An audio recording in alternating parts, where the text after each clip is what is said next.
ಮಾಫಿ ಸಾಕ್ಷಿಯಾಗೋಕೆ ಮುಂದಾಗಿರುವಂತಹ ರೇಣುಕಾ ಸ್ವಾಮಿ ಕೊಲೆ ಪ್ರಕರಣದ ಆರೋಪಿ ಪ್ರದೋಷ್ ಅರ್ಜಿ ಸಲ್ಲಿಕೆಗೆ ಆಕ್ಷೇಪಣೆಗೆ ನಮಗೆ ಅವಕಾಶ ಬೇಕು ಅಂತ ಹೇಳಿ ಹೈಕೋರ್ಟ್ ಮೆಟ್ಟಿಲೇರಿದ್ದಂತಹ ನಟ ದರ್ಶನ್ಗೆ ಹೈಕೋರ್ಟ್ನಲ್ಲೂ ಕೂಡ ಹಿನ್ನಡೆಯಾಗಿದೆ. ದರ್ಶನ್ ಪರ ವಕೀಲರು ಸಲ್ಲಿಸಿದ್ದಂತಹ ಅರ್ಜಿ ಹೈಕೋರ್ಟ್ನಲ್ಲಿ ವಜಾ ಆಗಿದೆ. ಸೆಷನ್ಸ್ ಕೋರ್ಟ್ ಆದೇಶವನ್ನ ಎತ್ತಿ ಹಿಡಿಯುವಂತಹ ಕೆಲಸವನ್ನ ನ್ಯಾಯಮೂರ್ತಿ ನಾಗಪ್ರಸನ್ನ ಅವರಿರುವಂತಹ ಪೀಠ ಮಾಡಿದೆ. ಮಾಫಿ ಸಾಕ್ಷಿ ಬಗ್ಗೆ ಆರೋಪಿಗಳು ಪ್ರಶ್ನೆ ಮಾಡೋ ಹಾಗಿಲ್ಲ. ಒಂದು ಸಲ ಹೇಳಿಕೆ ದಾಖಲಾದ್ಮೇಲೆ ಮಾಫಿ ಸಾಕ್ಷಿ ಅಂತ ಕನ್ಸಿಡರ್ ಆದ್ಮೇಲೆ ಆ ಟೈಮ್ನಲ್ಲಿ ಪಾಟಿ ಸವಾಲ್ ಮಾಡೋದಕ್ಕೆ, ಕ್ರಾಸ್ ಎಕ್ಸಾಮಿನೇಷನ್ ಮಾಡೋದಕ್ಕೆ ಅವಕಾಶ ಇದೆ. ಅದನ್ನ ಬಿಟ್ಟು ಯಾರೋ ಒಬ್ರು ಇಲ್ಲ ನಾನು ಮಾಫಿ ಸಾಕ್ಷಿ ಆಗ್ತೀನಿ ಅಂತ ಹೋದಾಗ ಸಹ ಆರೋಪಿಗಳಿಗೆ ಅದನ್ನ ಪ್ರಶ್ನೆ ಮಾಡೋದಕ್ಕೆ ಕಾನೂನಿನಲ್ಲಿ ಅವಕಾಶ ಇಲ್ಲ ಅಂತ ಹೇಳಿ ಅಭಿಪ್ರಾಯವನ್ನ ಪಟ್ಟಿದೆ ಹೈಕೋರ್ಟ್. 59ನೇ CCH ಕೋರ್ಟ್ ಆದೇಶದಲ್ಲಿ ನಾವು ಮಧ್ಯಪ್ರವೇಶ ಮಾಡೋದಿಲ್ಲ ಅಂತ ಹೇಳಿ ಹೈಕೋರ್ಟ್ನ ನ್ಯಾಯಮೂರ್ತಿ ನಾಗಪ್ರಸನ್ನ ಅವರ ಪೀಠ ಆದೇಶವನ್ನ ಮಾಡಿದೆ.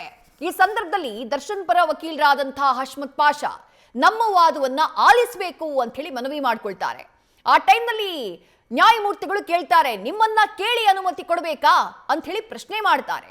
ಮಾಫಿ ಸಾಕ್ಷಿ ಅರ್ಜಿ ವೇಳೆ ಇತರೆ ಆರೋಪಿಗಳ ವಾದವನ್ನ ಕೇಳುವಂತಿಲ್ಲ, ಕೇಳೋದಕ್ಕೆ ಅವಕಾಶವೂ ಇಲ್ಲ ಕಾನೂನಿನಲ್ಲಿ ಅಂತ ಹೇಳಿ ಅಭಿಪ್ರಾಯವನ್ನ ವ್ಯಕ್ತಪಡಿಸುತ್ತಾರೆ ನ್ಯಾಯಮೂರ್ತಿಗಳು. 2 ವರ್ಷಗಳ ಕಾಲ ಸುಮ್ಮನೆ ಇದ್ದು ಈಗ ಪ್ರದೋಷ್ ಮಾಫಿ ಸಾಕ್ಷಿಗೆ ಸಂಬಂಧಪಟ್ಟ ಹಾಗೆ ಅರ್ಜಿಯನ್ನ ಹಾಕಿದ್ದಾರೆ ಅಂತ ಹೇಳಿ ವಾದವನ್ನ ಮಾಡುವಂತಹ ಕೆಲಸವನ್ನ ಮಾಡ್ತಾರೆ. ಇದೇ ಸಂದರ್ಭದಲ್ಲಿ ಹಶ್ಮತ್ ಪಾಷಾ ಅವರು ಈ ವಾದಕ್ಕೆ ಸಂಬಂಧಪಟ್ಟ ಹಾಗೆ, ವಾದ ಪ್ರತಿವಾದಕ್ಕೆ ಸಂಬಂಧಪಟ್ಟ ಹಾಗೆ ಹೈಕೋರ್ಟ್ ವಾದ ಪ್ರತಿವಾದವನ್ನ ಆಲಿಸಿದಂತಹ ನಂತರ ಕೊಟ್ಟಂತಹ ಆದೇಶ ಏನು ಅಂದ್ರೆ, ಸೆಷನ್ಸ್ ಕೋರ್ಟ್ ಏನ್ ಆದೇಶವನ್ನ ಮಾಡಿತ್ತೋ ಅದನ್ನ ಎತ್ತಿ ಹಿಡಿಯುವಂತಹ ಕೆಲಸವನ್ನ ಮಾಡ್ತು.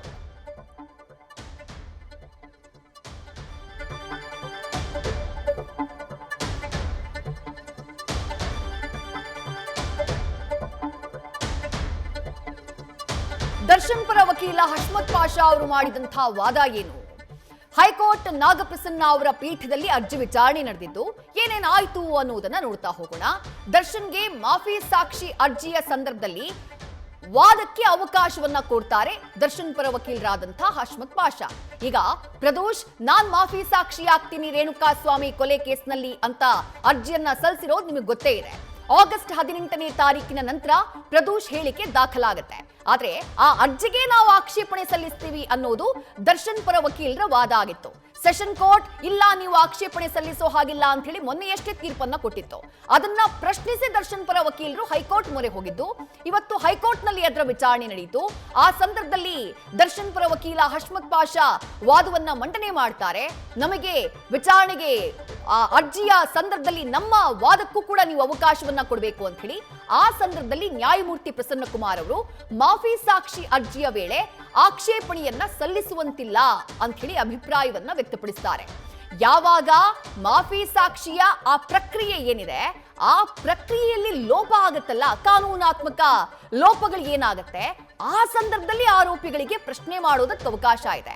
ಅದನ್ನ ಬಿಟ್ಟು ಮಾಫಿ ಸಾಕ್ಷಿ ಆಗ್ತೀನಿ ಅಂತ ಹೇಳಿ ಒಬ್ಬ ಸಹ ಆರೋಪಿ ಅರ್ಜಿ ಸಲ್ಲಿಸಿದಾಗ ಆ ಅರ್ಜಿಗೆ ಆಕ್ಷೇಪಣೆ ಸಲ್ಲಿಸೋದಕ್ಕೆ ಅವಕಾಶ ಇಲ್ಲ ಅನ್ನುವಂಥ ಮಾತನ್ನ ಹೈಕೋರ್ಟ್ ಹೇಳುತ್ತೆ.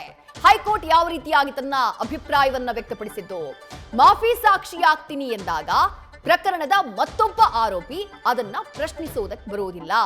ಈ ಹಂತದಲ್ಲಿ ನೀವು ಆಕ್ಷೇಪಣೆಯನ್ನ ಸಲ್ಲಿಸೋದಕ್ಕಾಗಲ್ಲ ಅಂತ ಹೇಳ್ತಾರೆ ನ್ಯಾಯಮೂರ್ತಿ ನಾಗಪ್ರಸನ್ನ ಅವರು. ಯಾವಾಗ ಆಕ್ಷೇಪಣೆ ಸಲ್ಲಿಸಬಹುದು, ಆ ಮಾಫಿ ಸಾಕ್ಷಿಯನ್ನಾಗಿ ಮಾಡುವಂತಹ ಕಾನೂನಾತ್ಮಕ ಪ್ರಕ್ರಿಯೆ ಇದೆಯಲ್ಲ, ಆ ಪ್ರಕ್ರಿಯೆಯಲ್ಲಿ ಲೋಪಗಳಾದಾಗ ಆಗ ಆಕ್ಷೇಪಣೆ ಸಲ್ಲಿಸುವುದಕ್ಕೆ ಅವಕಾಶ ಇದೆ. ಮಾಫಿ ಸಾಕ್ಷಿಯನ್ನ ಪ್ರಶ್ನೆ ಮಾಡೋದಕ್ಕೆ ಈ ಹಂತದಲ್ಲಿ ಬರೋದಿಲ್ಲ.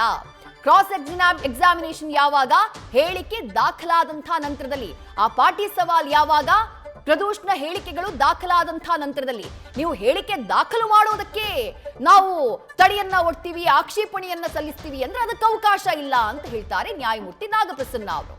ಇನ್ನು ವಾದಗಳನ್ನ ಆಲಿಸಬೇಕು ಸಹ ಆರೋಪಿಗಳದ್ದು, ಅಂದ್ರೆ ಯಾರು ಆಕ್ಷೇಪಣೆಯನ್ನ ಸಲ್ಲಿಸ್ತಾರೋ ಅವರ ವಾದಗಳನ್ನ ಆಲಿಸಬೇಕು ಅಂತ ಹೇಳಿ ಈ ಹಿಂದೆ ಯಾವ್ದಾದ್ರೂ ಹೈಕೋರ್ಟ್ನ ಸೈಟೇಷನ್ ಇದೆಯಾ, ಆದೇಶ ಇದೆಯಾ, ಅದನ್ನ ತೋರಿಸಿ ಅಂತ ಹೇಳ್ತಾರೆ ನ್ಯಾಯಮೂರ್ತಿಗಳು. ಪ್ರಶ್ನೆ ಮಾಡ್ತಾರೆ ದರ್ಶನ್ ಪರ ವಕೀಲರಿಗೆ. ಜೊತೆಗೆ ನಿಮ್ಮ ವಾದವನ್ನ ನಾನು ಒಪ್ಪೋದಿಲ್ಲ ಅಂತ ಹೇಳ್ತಾರೆ ನ್ಯಾಯಮೂರ್ತಿ ನಾಗಪ್ರಸನ್ನ ಅವರು. ಸೆಷನ್ಸ್ ಕೋರ್ಟ್ ನಮ್ಮ ವಾದವನ್ನ ಆಲಿಸಬೇಕು ಅಂತ ಹೇಳಿ ಹಶ್ಮತ್ ಪಾಷಾ ಮತ್ತೆ ವಾದವನ್ನ ಮಾಡ್ತಾರೆ. ಆಗ ನಿಮ್ಮನ್ನ ಕೇಳಿ ಅನುಮತಿ ಕೊಡಬೇಕಾ? ಅದು ಕೋರ್ಟ್ ವಿವೇಚನೆಗೆ ಬಿಟ್ಟಿದ್ದು. ನಿಮ್ಮ ಅನುಮತಿಯನ್ನ ಯಾಕೆ ಕೇಳಬೇಕು ಅಂತ ಹೇಳಿ ನ್ಯಾಯಮೂರ್ತಿ ನಾಗಪ್ರಸನ್ನ ಅವರು ಈ ಸಂದರ್ಭದಲ್ಲಿ ಮರು ಪ್ರಶ್ನೆಯನ್ನ ಹಾಕ್ತಾರೆ. ಜೊತೆಗೆ ಮಾಫಿ ಸಾಕ್ಷಿ ಅರ್ಜಿ ವೇಳೆ ಇತರ ಆರೋಪಿಗಳ ವಾದ ಕೇಳೋ ಹಾಗಿಲ್ಲ ಅಂತ ಹೇಳಿ ಬಹಳ ಸ್ಪಷ್ಟವಾಗಿ ಹೇಳುವಂತಹ ಕೆಲಸವನ್ನ ನ್ಯಾಯಪೀಠ ಮಾಡುತ್ತೆ. ಇನ್ನು ದರ್ಶನ್ ಪರ ವಕೀಲರು ಈ ಸಂದರ್ಭದಲ್ಲಿ ತಮ್ಮ ವಾದವನ್ನ ಮುಂದುವರಿಸುತ್ತಾರೆ. 2 ವರ್ಷ ಸುಮ್ಮನಿದ್ರು, ಯಾಕಂದ್ರೆ ಈ ಕೇಸ್ನಲ್ಲಿ ದರ್ಶನ್ ಸೇರಿದಂತೆ ಇತರೆ ಆರೋಪಿಗಳು ಅರೆಸ್ಟ್ ಆಗಿ 2 ವರ್ಷ ಆಯ್ತು. ಜಾಮೀನ್ ಮೇಲೆ ಹೊರಗಡೆ ಬಂದ್ರು, ಆ ನಂತರ ಮತ್ತೆ ಸುಪ್ರೀಂ ಕೋರ್ಟ್ ಜಾಮೀನು ರದ್ದು ಮಾಡಿದ ಮೇಲೆ ಈಗ ಮತ್ತೆ ಜೈಲು ಪಾಲಾಗಿದ್ದಾರೆ. ಬಟ್ 2 ವರ್ಷ ಆಯ್ತಲ್ಲ ಕೇಸ್ ಆಗಿ. 2 ವರ್ಷ ಆದ ಮೇಲೆ ಪ್ರದೋಷ್ ಮಾಫಿ ಸಾಕ್ಷಿಗೆ ಅರ್ಜಿ ಹಾಕಿದ್ದಾರೆ. ಮಾಫಿ ಸಾಕ್ಷಿಯಾಗುವಂತೆ ಕೋರಿರುವಂತಹ ಅರ್ಜಿಯ ಪ್ರತಿ ಅದನ್ನ ಕೂಡ ನಮಗ್ ನೀಡಿಲ್ಲ. ಈಗ ನಾವು ಕೂಡ ಸಹ ಆರೋಪಿಯ ವಕೀಲರು, ನಮಗ ಕಾನೂನಾತ್ಮಕ ಪ್ರಕ್ರಿಯೆಯ ಎಲ್ಲಾ ಅಪ್ಡೇಟ್ಸ್ ನ ಕೊಡಬೇಕು, ನಮಗದನ್ನ ನೀಡಿಲ್ಲ. ಹಾಗಾಗಿ ಅದು ಪ್ರಕ್ರಿಯೆಯ ಲೋಪ. ಆ ಬಗ್ಗೆ ಮಾತ್ರ ನಾವು ವಾದವನ್ನ ಮಾಡ್ತೀವಿ, ಅದಕ್ಕೂ ನಮಗೆ ಅವಕಾಶವನ್ನ ಕೊಟ್ಟಿಲ್ಲ ಅಂತ ಹೇಳಿ ಹಶ್ಮತ್ ಪಾಷಾ ವಾದವನ್ನ ಮಂಡಿಸ್ತಾರೆ. ಮಾಫಿ ಸಾಕ್ಷಿಯಾಗಿಸಿದ ನಂತರವಷ್ಟೇ ಪ್ರಕ್ರಿಯೆಯ ಲೋಪವನ್ನ ಪ್ರಶ್ನಿಸಬಹುದು. ಮಾಫಿ ಸಾಕ್ಷಿ ಆಕ್ಷೇಪಿಸೋಕೆ ಸಹ ಆರೋಪಿಗೆ ಹಕ್ಕಿಲ್ಲ ಅಂತ ಹೇಳಿ ಈ ಸಂದರ್ಭದಲ್ಲಿ ಪೀಠ ಹೇಳುತ್ತೆ. ಅಂದ್ರೆ ಒಂದು ಸಲ ಪ್ರದೋಷ್ನ ಹೇಳಿಕೆ ದಾಖಲಾಗಬೇಕು, ದಾಖಲಾಗಿ ಅದೆಲ್ಲ ಪ್ರಕ್ರಿಯೆಗಳು ಮುಗಿದು ಆತನನ್ನ ಮಾಫಿ ಸಾಕ್ಷಿ ಅಂತ ಹೇಳಿ ಕನ್ಸಿಡರ್ ಮಾಡಿದ್ಮೇಲೆ ಆ ನಂತರ ಆ ಸಂದರ್ಭದಲ್ಲಾದಂತಹ ಪ್ರಕ್ರಿಯೆಯಲ್ಲಿ ಏನಾದ್ರೂ ಲೋಪ ಇದ್ರೆ ಆಗ ನಿಮಗೆ ಪ್ರಶ್ನಿಸೋದಕ್ಕೆ ಅವಕಾಶ ಇದೆ, ಕ್ವೆಶ್ಚನ್ ಮಾಡೋದಕ್ಕೆ ಅವಕಾಶ ಇದೆ.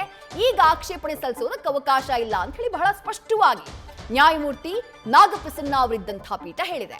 ಜೊತೆಗೆ ಅರ್ಜಿಯನ್ನ ವಜಾ ಮಾಡುವಂತಹ ಕೆಲಸವನ್ನ ಹೈಕೋರ್ಟ್ ಮಾಡ್ತು.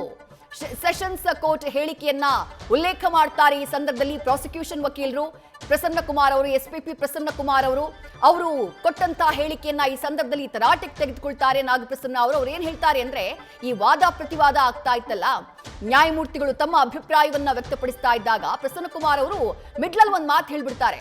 ಸರ್, ಅದಕ್ಕೆ ನಾನು ಸೆಷನ್ ಕೋರ್ಟ್ ಅಲ್ಲಿ ಹೇಳಿದ್ದೆ, ಕೋಳಿ ಕೇಳಿ ಖಾರ ಅರಿಯೋದಕ್ಕಾಗೋದಿಲ್ಲ ಅಂತ ಅಂದಿದ್ದೆ ಅಂತ ಹೇಳಿ ಎಸ್ಪಿಪಿ ಪ್ರಸನ್ನ ಕುಮಾರ್ ಅವರು ಸೆಷನ್ ಕೋರ್ಟ್ ಅಲ್ಲಿ ಈ ವಿಚಾರವಾಗಿ ವಾದ ಮಂಡನೆಯಾದಂತಹ ಸಂದರ್ಭದಲ್ಲಿ ತಾವು ಹೇಳಿದ್ದಂತಹ ಒಂದು ಲೈನ್ ಅದನ್ನು ಉಲ್ಲೇಖ ಮಾಡ್ತಾರೆ. ಅಂದ್ರೆ ದರ್ಶನ್ನ ಸಹ ಆರೋಪಿಯಾಗಿರುವಂತಹ ದರ್ಶನ್ರ ಅನುಮತಿಯನ್ನ ಕೇಳುವಂತಹ ಅವಕಾಶ ಅಥವಾ ಕೇಳೋದಂಥ ಅಗತ್ಯ ಇಲ್ಲಿಲ್ಲ ಅನ್ನೋದು ಅವರ ವಾದದ ಮರ್ಮ ಆಗಿತ್ತು.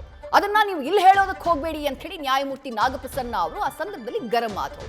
ಇನ್ನು ವಿನಯ್ ಕುಲಕರ್ಣಿ ಕೇಸ್ನಲ್ಲಿ ಈಗಾಗಲೇ ಮಾಫಿ ಸಾಕ್ಷಿಯ ಯಾವಾಗ ಕನ್ಸಿಡರ್ ಮಾಡಬೇಕು, ಹೇಗೆ, ಏನು, ಎತ್ತ ಅದೆಲ್ಲವೂ ಕೂಡ ತೀರ್ಮಾನವಾಗಿದೆ. ಹೈಕೋರ್ಟ್ ಕೊಟ್ಟಂತಹ ತೀರ್ಪನ್ನ ಸುಪ್ರೀಂ ಕೋರ್ಟ್ ಕೂಡ ಒಪ್ಪಿದೆ. ಹೀಗಾಗಿ 59ನೇ CCH ಕೋರ್ಟ್ನಲ್ಲಿ ಏನ್ ಆದೇಶ ಆಗಿದೆಯೋ ಅದನ್ನ ನಾವು ಪ್ರಶ್ನೆ ಮಾಡೋದಿಲ್ಲ ಅಥವಾ ಅದರಲ್ಲಿ ನಾವು ಮಧ್ಯಪ್ರವೇಶ ಮಾಡೋದಕ್ಕೆ ಹೋಗೋದಿಲ್ಲ ಅಂತ ಹೇಳಿ ನ್ಯಾಯಮೂರ್ತಿ ಎಂ ನಾಗಪ್ರಸನ್ನ ಅವರಿದ್ದಂತಹ ಹೈಕೋರ್ಟ್ ಪೀಠ ಸ್ಪಷ್ಟವಾದಂತಹ ಆದೇಶವನ್ನ ನೀಡಿದೆ. ಹಾಗಾಗಿ ಮಾಫಿ ಸಾಕ್ಷಿಯಾಗಿ ಪ್ರದೋಷ್ ಎಂಟ್ರಿ ಆಗೋದನ್ನ ತಡೆಯೋದಕ್ಕೆ ದರ್ಶನ್ ಅವರು ಮಾಡಿರುವಂತಹ ಪ್ರಯತ್ನ ಅಥವಾ ದರ್ಶನ್ ಪರ ವಕೀಲರು ಮಾಡಿರುವಂತಹ ಪ್ರಯತ್ನ ಸದ್ಯ ಹಿನ್ನಡೆಯನ್ನ ಅನುಭವಿಸಿದೆ. ಅವರು ಹಾಕಿದ್ದಂತಹ ಅರ್ಜಿ ಹೈಕೋರ್ಟ್ನಲ್ಲಿ ವಜಾ ಆಗಿದೆ.